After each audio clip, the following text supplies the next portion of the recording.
What if I told you that just a decade after World War I, thousands of American veterans marched on Washington, not to celebrate victory, but to demand survival? In the sweltering summer of 1932, men who had once worn the uniform of the United States Army set up tents and shacks across the Capitol. They were not invaders, nor rebels. They were veterans, desperate, hungry, and forgotten. This was the Bonus Army. Their demand was simple. The government had promised them a financial bonus for their wartime service, scheduled to be paid years in the future. But the Great Depression had crushed their lives. Jobs were gone, families starved. They couldn't wait until 1945. They needed help now. But what began as a peaceful protest soon turned into one of the most tragic and shocking episodes in American history, when the U.S. Army was ordered to drive its own veterans out of Washington using tanks, cavalry, and tear gas. This is the story of the Bonus Army, a forgotten chapter of American history where the fight for dignity met the force of the state. Stay with us, because once you hear this story, you'll never look at America the same way again.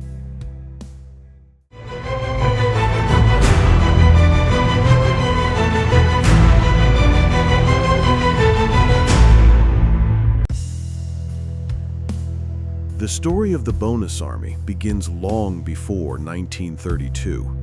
At the end of World War I, Congress passed the Adjusted Compensation Act of 1924, promising veterans a bonus for their service. But there was a catch. It wouldn't be paid until 1945. For many veterans, that promise seemed reasonable at first.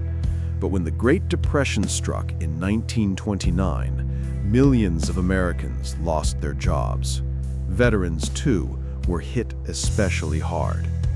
The men who had fought for their country now found themselves unable to feed their families. By 1932, desperation boiled over. Veterans across the nation began organizing. Their demand was straightforward: pay the bonus now, not in 1945. Walter W. Waters, a former Army sergeant from Oregon, became the leader of the movement.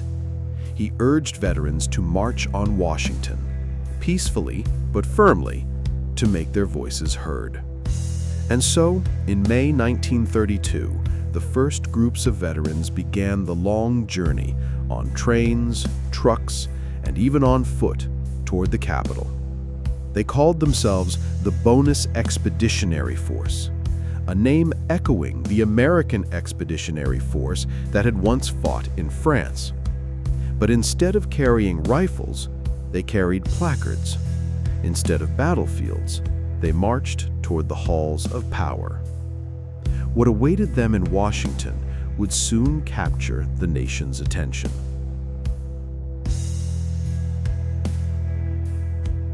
By early June 1932, thousands of veterans had arrived in Washington, D.C. They came with wives, children, and whatever belongings they could carry. Soon, the Anacostia Flats, a swampy area across the river from the Capitol, was transformed into a massive shanty town. Newspapers called it Hooverville on the Anacostia. But for the veterans, it was a city of hope, a place where they could make their stand. They built shelters out of wood, scrap metal, and canvas. They organized food stations, held meetings, and marched daily to the Capitol to press their demands. The sight shocked Washington. Members of Congress debated fiercely. President Herbert Hoover remained distant, worried about the precedent of paying the bonus early. To him, the veterans were a political problem. To the veterans, he was a symbol of betrayal. Still, the protests were peaceful. Police praised the veterans for their discipline. Some congressmen visited the camp and spoke directly with the men. Sympathy grew across the nation as newspapers published photos of starving veterans and their families living in shacks just miles from the White House. But as the weeks dragged on, tensions rose. The veterans' cause would soon be put to a vote in Congress, and the outcome would determine whether their protest ended in triumph or disaster.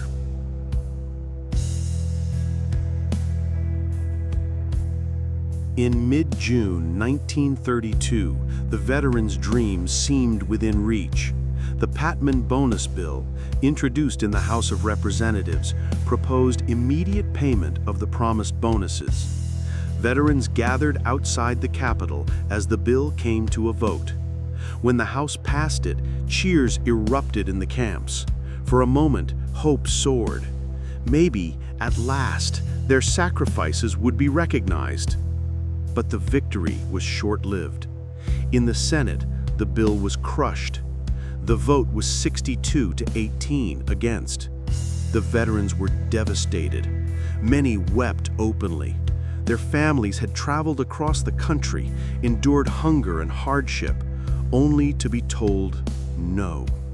Still, the Bonus Army did not leave. They continued to occupy the Anacostia Flats, refusing to give up. For them, the fight was not just about money. It was about dignity, about being seen, about holding the government accountable to its promises. But for Hoover's administration, the Bonus Army was now a threat. Officials feared the protest could spark violence or even revolution. And so, behind the scenes, plans were being made to remove the veterans, by force if necessary. The Bonus Army's stand was about to collide with the full power of the U.S. government.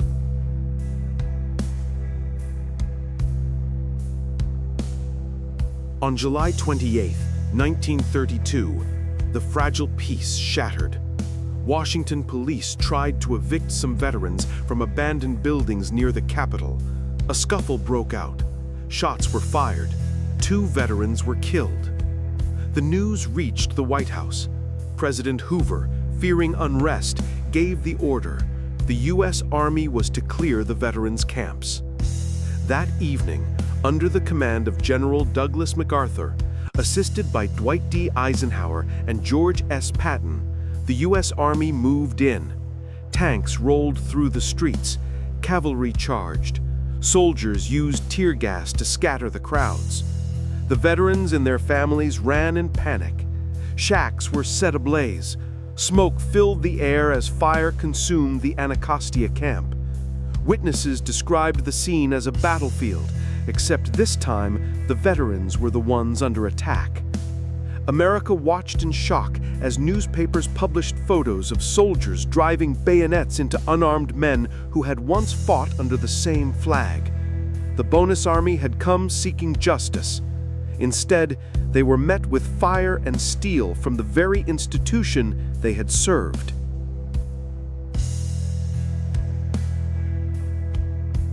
By the next morning, the Anacostia Flats were a smoldering ruin. Hundreds were injured. 2 veterans were dead. Families had lost everything. The public reaction was immediate. Newspapers condemned the government's brutality. Political opponents attacked Hoover, calling the assaults on the Bonus Army a national disgrace. But Hoover defended his decision, claiming the veterans had been infiltrated by radicals and communists. For many Americans, that excuse rang hollow. These were not enemies, they were veterans. Fathers, husbands, soldiers who had once fought for freedom. The Bonus Army's destruction became a turning point. In that moment, the government seemed distant, cold, and willing to crush its own citizens rather than help them. Hoover's reputation never recovered. That November, he lost re-election in a landslide to Franklin D. Roosevelt. For the veterans, the story did not end there. Though their march failed in 1932, their persistence laid the groundwork for future reforms. In 1936, Congress finally passed a law allowing early payment of the bonus. It had taken tragedy and shame to bring justice. The bonus army was gone, but their struggle left scars on the American conscience.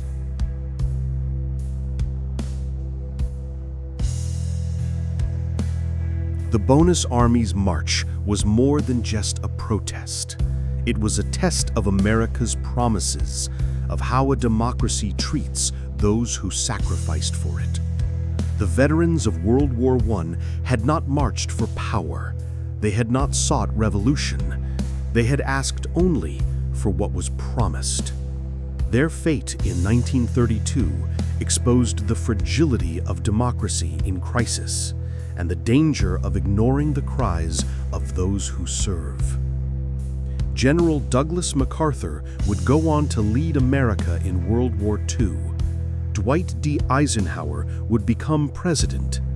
George S. Patton would become one of the most famous generals of the 20th century.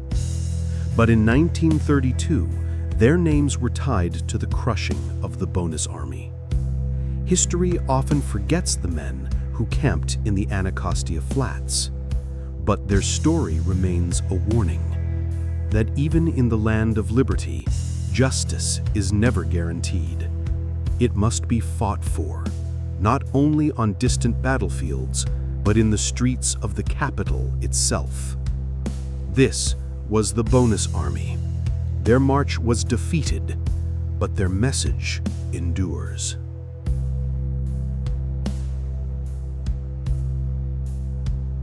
The Bonus Army is a story of sacrifice, injustice, and a fight for dignity.